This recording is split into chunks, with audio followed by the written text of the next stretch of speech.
Hello, welcome to the podcast Destruction. I'm Naravit Pracheang Sukpong, or so-called Max. Yes. Here with me, I have Mason Geller, or Mason Geller, if someone wants to call him that way, who will discuss with me his theory of name and see how I'll destroy that theory. All right, Mason, how are you right now? I'm great. I mean, uh, I'm a bit Max. You're one of the most important intellectual peers I have at Cambridge, and so it means a lot to me when you say that you're going to destroy my theory. So I'm really taking this event quite seriously. Thank you, Mason. Okay. All right. So first of all, the first thing I want to ask you is like how you would describe your theory of name in relation to the theory or the problem of identity, because you cannot disregard that these two theory or these two problems are very much interrelated. Okay.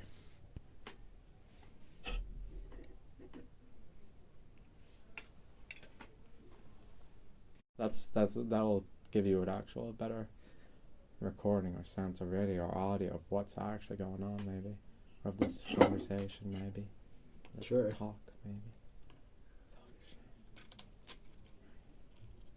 Like the sound of me eating these crackers.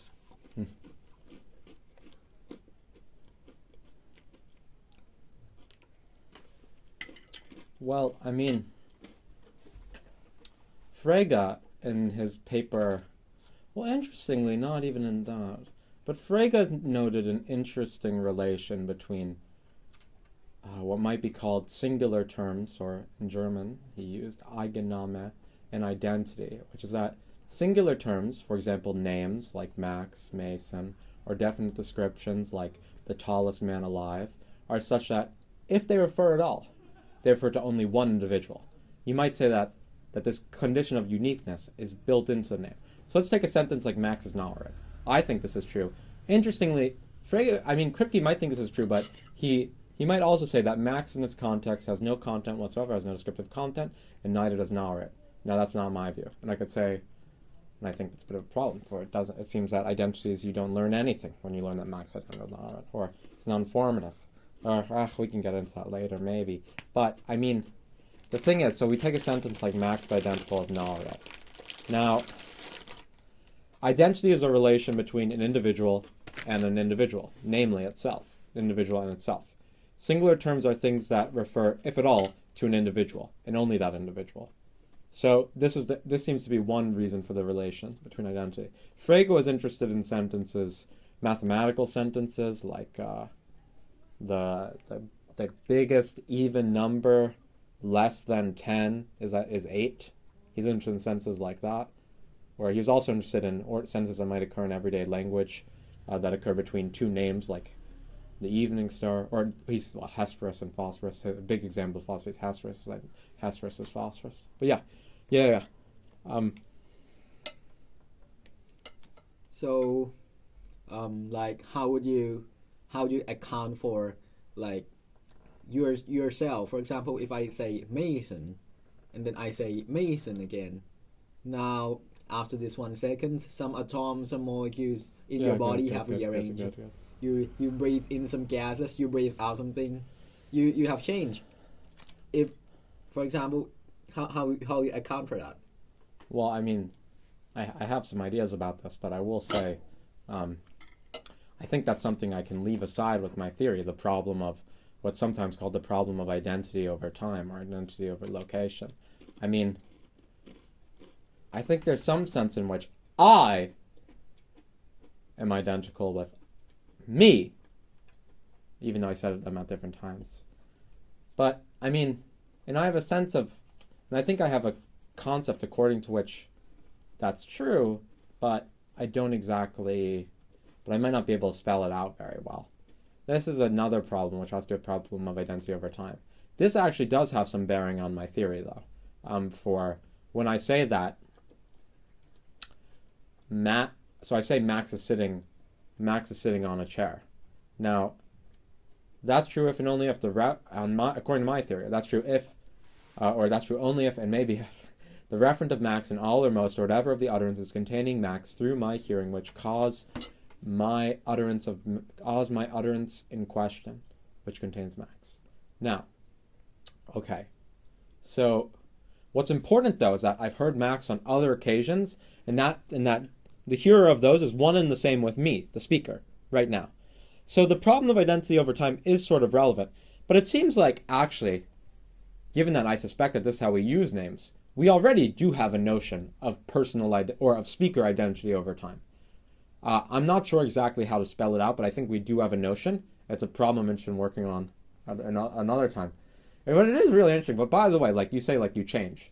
Okay, but you might just index the properties I have at time t or space-time point t, and the properties I have at, say, space-time point x to a time themselves. So you might say, like, Mason has the property of talking to Max at, what's the time? Oh yeah, at 9:24 in London.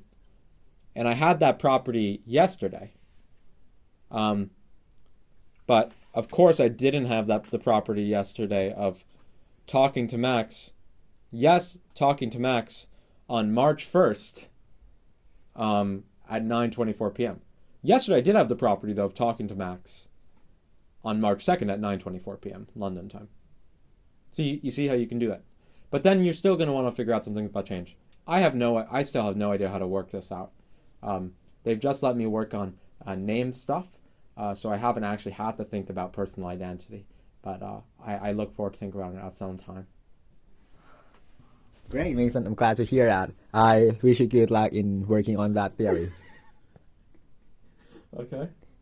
But I want to point out here that, okay, if we just step aside a bit from your theory and we think about how Wittgenstein think of names, he attributes names to like the identity names this because the identity have these such and such properties. When we refer to the name, we are referring to the identity or the person with such and such and such and such and such properties. Yes. And it creates no problem with what I just said because Max at this moment and Max in 1 second or 1 day later would still be a boy, a Thai person from and studying natural science at Cambridge, for example. Wittgenstein doesn't seem to have a problem with this, like, and what do you think of that?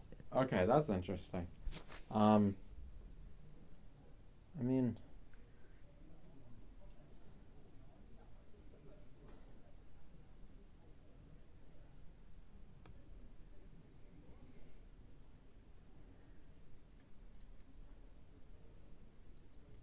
so you seem to be pointing out that, well, Wittgenstein.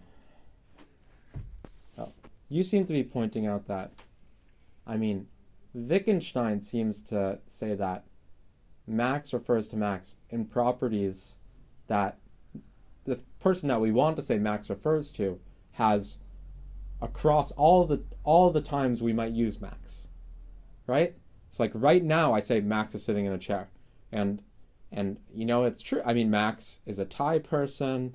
Max is a student at Trinity, and even if I say Max is sitting in a chair, now it's still true that Max is a Thai person.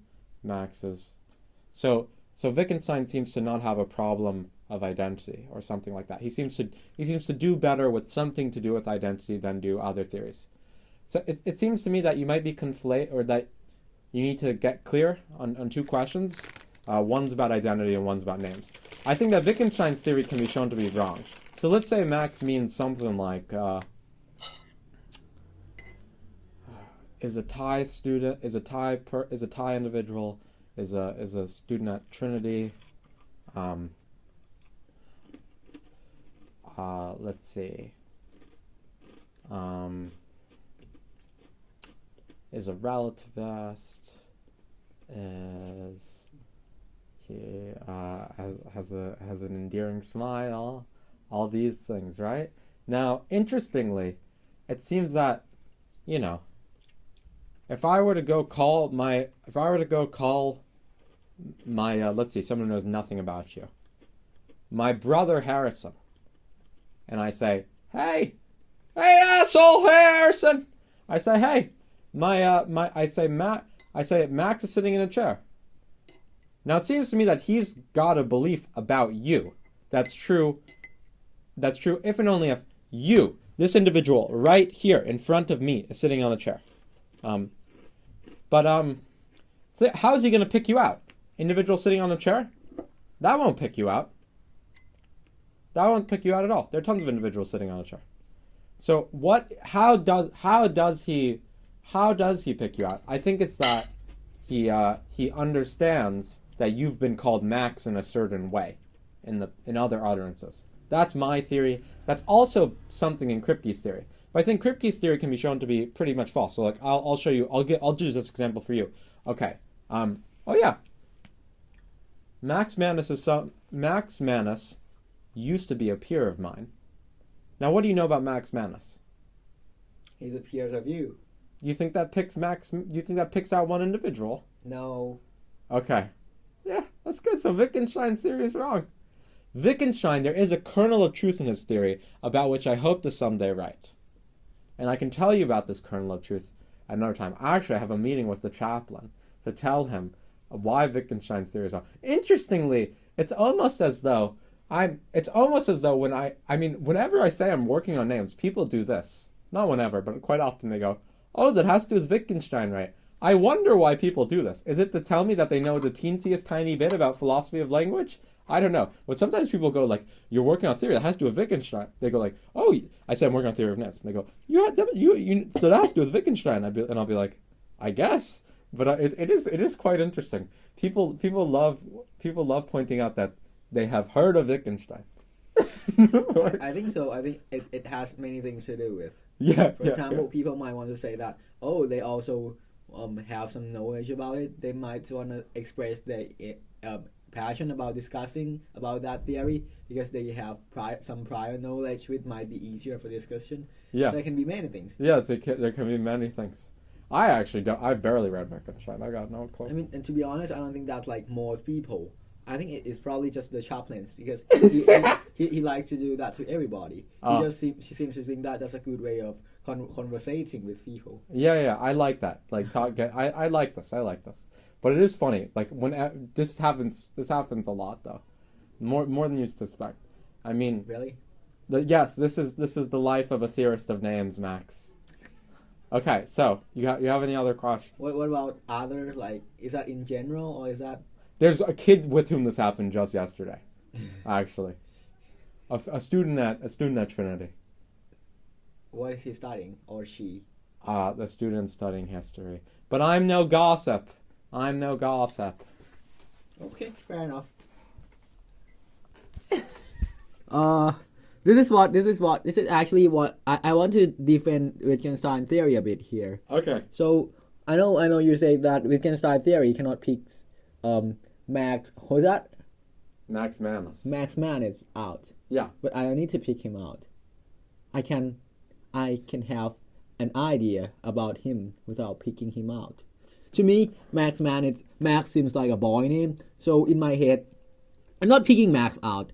I'm thinking about Max. I'm thinking about a boy, and I'm thinking about a boy in the past who did something with Mason, or stay in the same place with Mason. Yeah. And conversate with Mason. Yeah. And I'm not picking him out. You're not. That's not enough to pick anyone out. Yes, that's not enough to picking anyone out.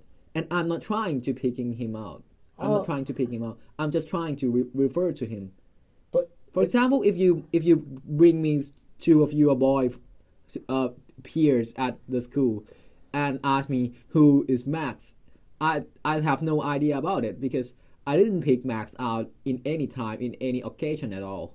I mean, so I'm just saying that, well, you are right. I'm not picking him out, but I'm saying also that picking someone out is not a necessary condition in calling them. My thought is that it is. I mean, what would it be how would you refer to Max if you didn't pick them out? How would you refer to Max Manus if you didn't pick them out? I'm referring to, you might say, I'm referring to a group of people who have such and such properties. Yeah, and such properties includes being a boy, being Mason's friend. Yeah, I guess to me though it seems built into the very word Max that if you understand it, this has to do with what we were talking about earlier with Frege identity names. That if you understand the phrase Max Manus, you get that if it refers at all, it refers to only one individual. Right? Do you not think that's part of the meaning of a name? It seems to me to be. I think that's a meaning of a name for to whom know the name or to whom know Max Manus. Okay. But to whom do not know Max Manus, it might or and it's supposed to pick out one person, but to the mind of someone who do not know Max Manus, it is just a, you might say, a probability or a chance of being one of many people who have such and such properties. Yeah. Okay. Okay, that's interesting. Well, I guess what I would want to say, though, is then, suppose we were to make a theory of this. Now, first of all, I suspect you have a kind of, that looming here is a kind of relativism about meaning, which is that what words mean varies with what we might call the interpreter, something like this. But we can give a theory of how people interpret words. I suspect that this will be also a theory of how to misinterpret many people's words. Sure, but like I think that what the name means has a lot to do with, I mean, what the interpreter's intentions. And so, at least when I use a name, and I think when many others use a name, I might even say in our society, or they're doing so in such a way that if the name refers, it refers to one thing. There are maybe some differences, like perhaps, or there may be some counterexamples, or not counterexamples, but things that we could handle by saying basically a set of things with a definite cardinality, definite finite cardinality, and we might say something like this, like, suppose I say, okay, well, by John, I mean this and that. Then it might refer to two individuals. There is an argument here that just it refers to a set of two individuals, in the same way that you might say like, my pair of shoes refers to a set of individuals. The Beatles refers to 4 individuals. It refers to one band. Whom? The Beatles. The Beatles are a band. One man? Do you think that the Beatles? What happens if? Yeah, the Beatles are one thing. The band. The band might consist of 4 individuals. I'm not sure. In the same way, your pair of shoes are one thing. Your pair of white Adidas shoes are one thing, but I mean, they might consist of 2 things. Being and consisting of different things. Okay. Good though. This is good. But this is actually a really interesting question to me. Can you actually even apply a predicate somehow to 2 things? Are predicates just, as it were, made for individuals? Well, I don't know about that way of putting it, but yeah, that's something I'm interested in. I actually want to talk about this with a man whom I have baptized Mr. Persnickety. But okay, now.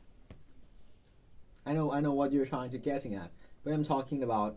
I mean, you might say I'm trying to propose a new theory, or I'm trying to build up a theory or build upon a theory of Wittgenstein. But I'm trying to say that, well, a name, when you baptize it, you might have an intention of it referring to an individual or a thing. Yeah. But when we use it, I'm trying to say that we might not necessarily do that.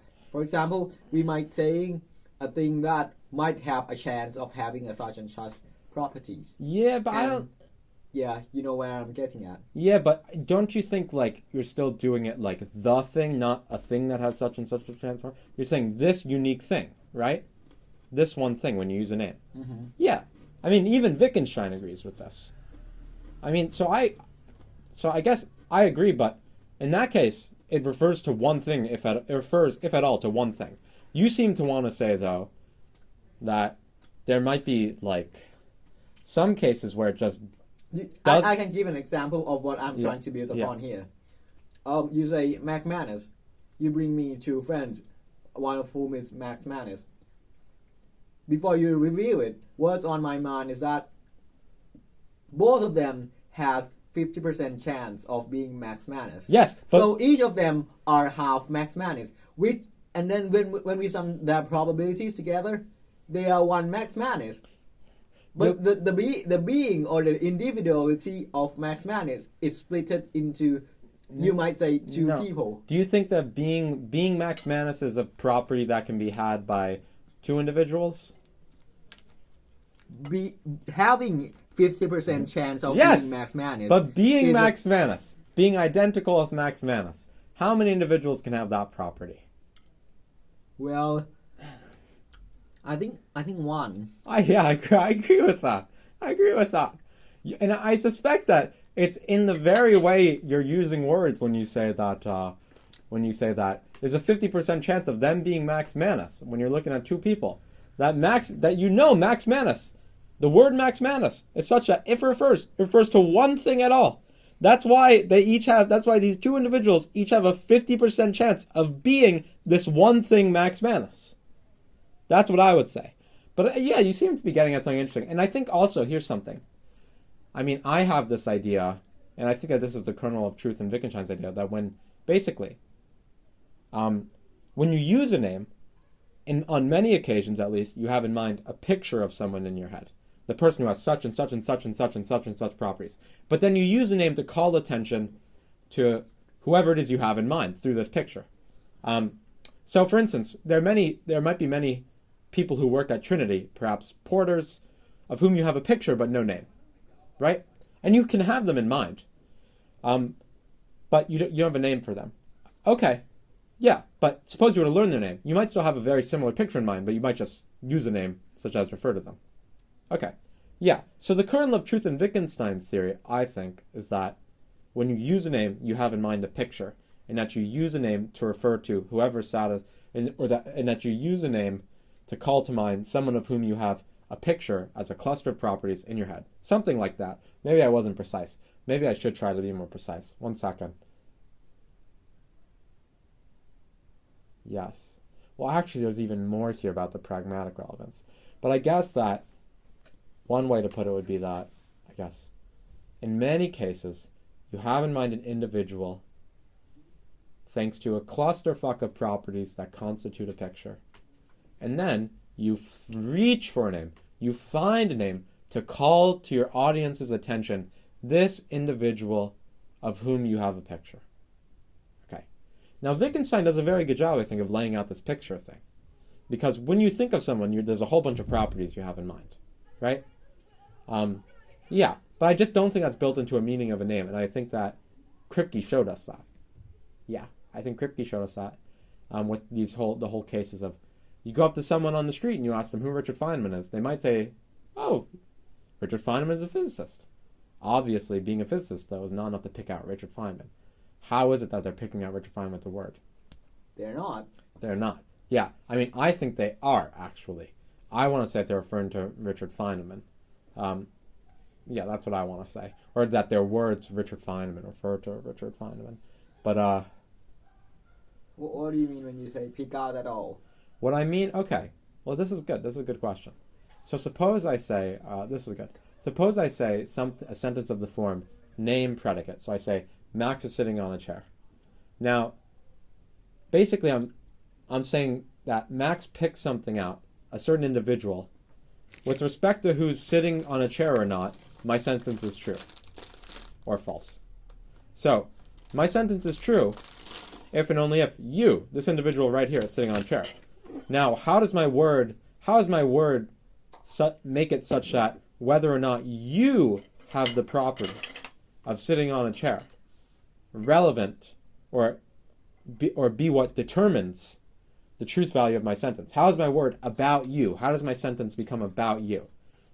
Now, interestingly, some people think this happens through no properties at all.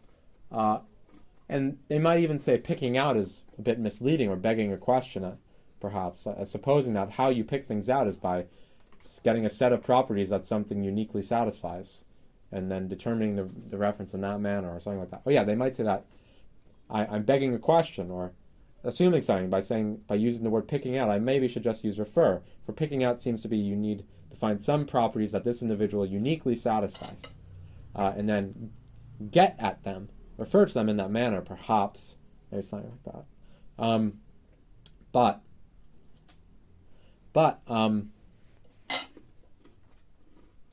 yeah, I mean, I just think that you can account for at least many occasions of reference in this picking out way, or at least in this unique properties. Interestingly, I really do agree with Wittgenstein in that, or at least the view that I defend agrees with Wittgenstein in that we're both description theorists.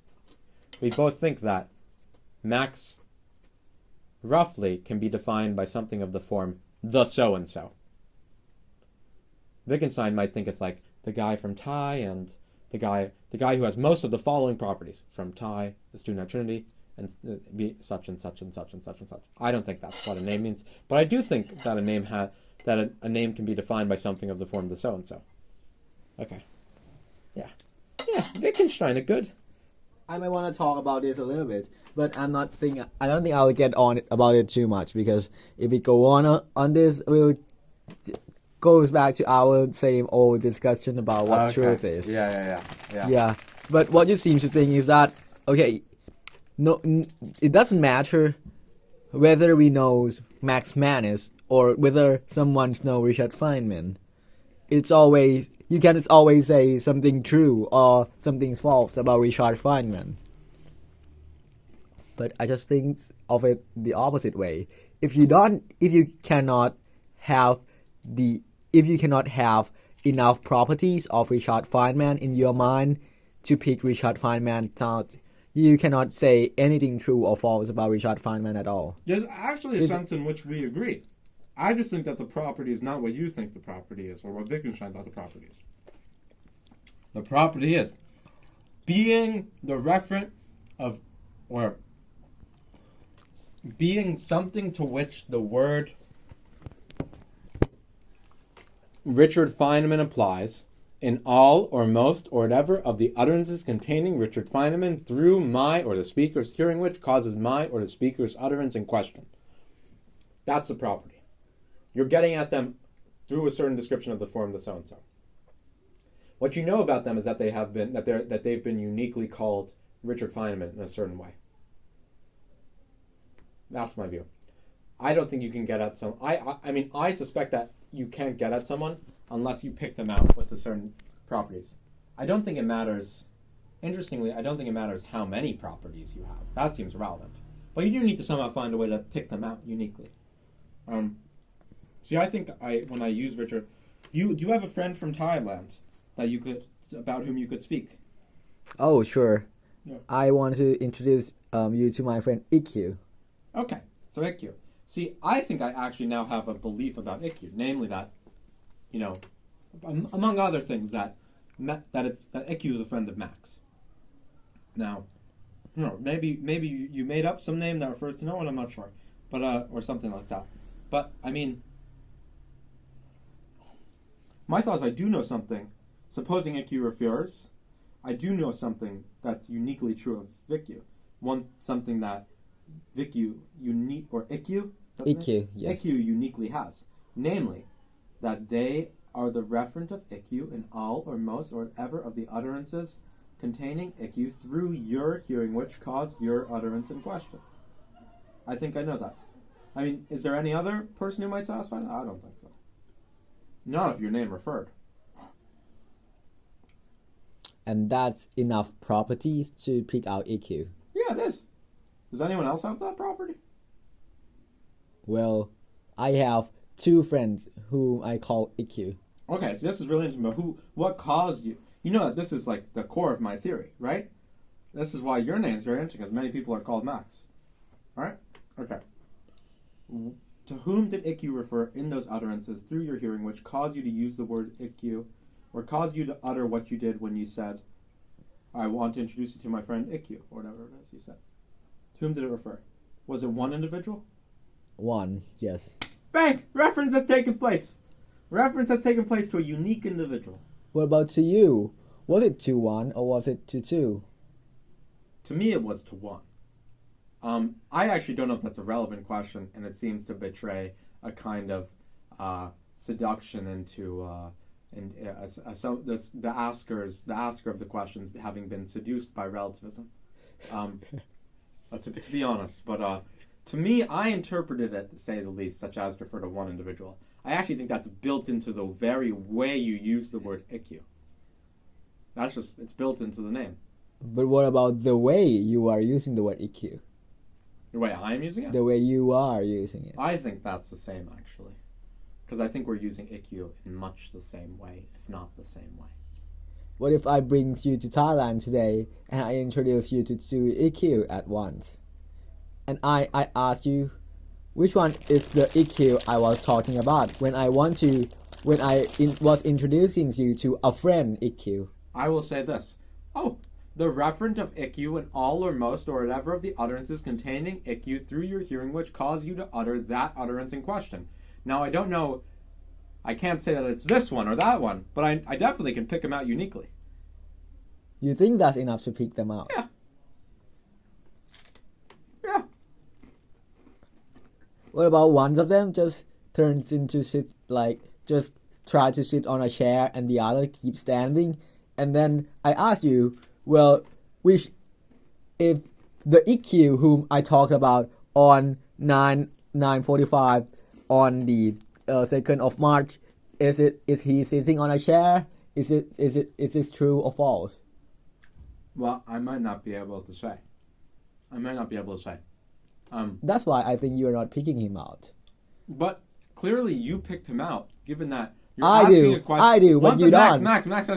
You're asking a question about him by using the definition of a name according to my theory. If the question's about him, then my theory is true. Or something like that. Or something like my theory is true. You're asking, is the referent of Max on all or most or whatever of the occasions through the speaker's hearing, through your hearing which caused your utterance on 9/24 or whatever on March 2nd, right? Is that guy sitting in a chair? Is that individual sitting in a chair? Well, if your question's about a certain individual, then my theory is right. No, it's not necessary. You think that it's right because only in the context of me using it. But what about in the context of you using it? I'm trying to prove that it's wrong because you cannot pick him out just from knowing that he's an individual called EQ. No, I don't know just an individual called IQ. There may well be many individuals called IQ. This is a problem with... See? But there can be many individuals called EQ. You're not necessarily picking out one individual. Max, you think that... Have you read my theory? I think I did. You know that this is a problem that I spend a lot of time with in my theory, right? I actually Which one? The Amy case. The Amy case. Where you have multiple individuals called Amy. Yes. Right? Yes. Max, But, I actually entertain in my paper, I entertain precisely this theory, which is that IQ means or refers to the individual called IQ. I don't think that's what IQ means. I think there's a bit more. I think IQ refers to the individual who has been called IQ in all or most or whatever of the utterances containing IQ through the speaker's hearing, which causes the speaker's utterance in question. That's what I think. That's not the same as individual called IQ. For instance, I think I use Max right now when I say that Max is sitting on a chair. Max sitting on a chair, so I refer to you. There are tons of Maxes in my life. There are tons of people called Max. I know. But what about EQ in your life? I know there are many Amy's in your life. You know all of them. You can use Amy's to pick out some of them or one of them. Yeah. There are many Max. You can use Max to pick out one of them. But what about EQ? How many EQs do you have in your life? And what do you? Or at max 2 maybe. You have to be precise about that. I think you have to be precise about that. You have 2. Because we are discussing here whether you are using the name EQ, whom you do not know of, whom you do not know other properties, other being called EQ. I mean, and well, we are asking whether we are talking about an individual or we are talking about many individuals. I'm definitely. These are two completely different questions from what you discussed in your essay. No, that's not right. I mean, when I use the word IQ, I think I'm using it in such a way, such that If it refers at all, it refers to one individual. I don't think that it refers to a set of multiple individuals. No way. Well, then... Like, when I say the present king of France, maybe there are multiple kings of France, but I think that if it refers at all, it refers to one individual. That's built into the very logical form, Bertrand Russell might say. That's exactly what I'm asking you, Mason. Yeah, Then which one? Is it the one who is sitting on the chair or the one who is standing? I don't know. Here's what I do know. It refers to the referent of IQ in all or most or whatever of the utterances containing IQ through the speakers, i.e. your hearing, which cause the speakers, i.e. your utterance in question. So, I mean, I've picked him out uniquely, I think, supposing that you picked anyone out at all when you used the word IQ, or supposing that IQ referred to anything when you used it. Or in the utterance in question, it might go. Or it might be gone. One fact. But I mean, that doesn't mean that I'll be able to tell if you give me two pictures of them. Okay, you want to see something? I mean, like... Okay, I'm going to name two things in your room, okay? I'm going to name that banana something, I'm going to name that pack of eggs something.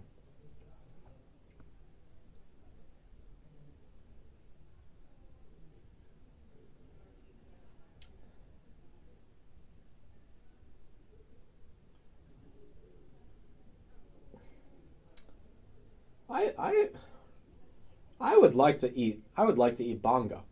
Bongo? Bongo. I'd also like to eat Django. Django. Yeah. So, I mean, which one's bongo? Which one's Django? I do not know. Okay, what about this though? I hate Django, I hate bongo. Or no, sorry, I hate Django, I love bongo. Right. Now, do you believe something about Django? I think I do. What? Something that you love. Okay. Do you believe something about Django? Wait, isn't that what you just asked? Oh, sorry, bongo. That something that you love is something that you love. Well, or something that. Wait, or something that you hate. Yeah. Okay. Yeah, some other way around. Maybe why don't we can just even make this simpler. Okay, I'm gonna give them different names. Django and bongo are different names. If you believe in the same concept of language. A different pair of names. Okay. So I love Russell. I hate Hobbes. Okay. Yeah. So who? Okay. About whom? So do you think you have a belief about Russell? Something that you love. Yeah. Do you think you have a belief about Hobbes? Something that you hate. Now I go. Now which of these is Russell? Which of these is Hobbes? I do not know. Doesn't matter to whether you have a belief about them. You can't pick them out just by looking at them, but you can pick them out by some other means. Interestingly, if we were to talk to a blind person who might well have beliefs about Russell and Hobbes, neither would they be able to pick it out by just by going, which one of these? Because they're getting at it in a different way. Okay. For listeners, I have pointed to a carton of eggs, which I have called Russell, and then I have pointed to a banana, which I have called Hobbes. Listeners obviously can't get this. I don't know if this is a video podcast. I don't know if Destruction is a video podcast. No, that won't be. Okay. Cool. And I want to keep thinking about this for another moment.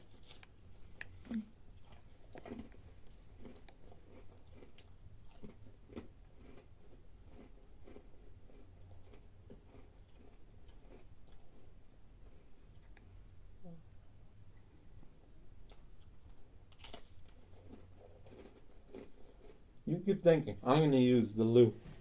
Okay.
Can I grab water? Oh, sure. Okay. Thank you, Max. Go on. I think here is what the problem we are having right now. We seem to be having a different concept of picking out Mason. To you, picking out seems to mean being able to verify or say certain statement of truth about a thing or an individual. But to me, picking out seems to mean being able to say or verify all the statements about a thing which are relevant to the concepts Okay. in your life or in Okay. your mind. Say. Okay. So then why don't we have two things? We can have being able to pick out and then having a good picture, having a useful picture of someone. These are two different things. And which one should be which? I think yours is something like having a useful picture of someone. Okay. And mine is, and you can reserve picking out for mine, just perhaps for continuity with the philosophical literature. Okay. But there is a difference between, consider how, that it's not very useful. The way I'm picking out, what's your friend's name? Q? EQ. EQ. It's not very useful. The picture. I barely know anything about EQ. At least I don't know much relevant about EQ. But I am able to pick them out. I think I am able to make a word pick them out. I just don't have a very useful picture of the individual. Okay. Yeah. But yeah, so we can accommodate this distinction. Good. Then probably it seems that I may not have any more things to say about your theory. Interestingly. Oh my God! Well, I'm so grateful I'm honored to be on the podcast Destruction. Yeah. I'm also, and I mean this, it means a lot to me, Max. And I'm not sure in what sense of mean that you've read my theory. I really, and that you've talked about it with me. I so appreciate that. Yeah, me too. Thank you very much for being here. Thank you very much. And that's all for Destruction Podcast, episode 1, here with Mason Geller. Thank you very much, and see you next time.